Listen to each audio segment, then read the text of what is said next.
hibachi on the Blackstone. We're gonna do our rice over here. So we're gonna have our zucchini and corn. Some salt. I'm gonna go get some water. And low, we're gonna start the steak over here. With soy sauce, coconut amino, some teriyaki marinade, and I did season with some salt and pepper. A little bit of salt.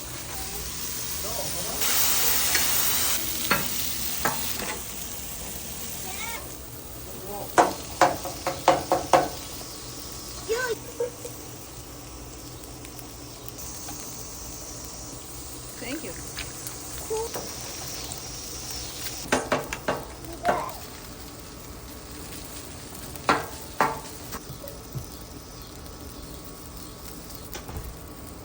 Some quick and easy hibachi on the Blackstone.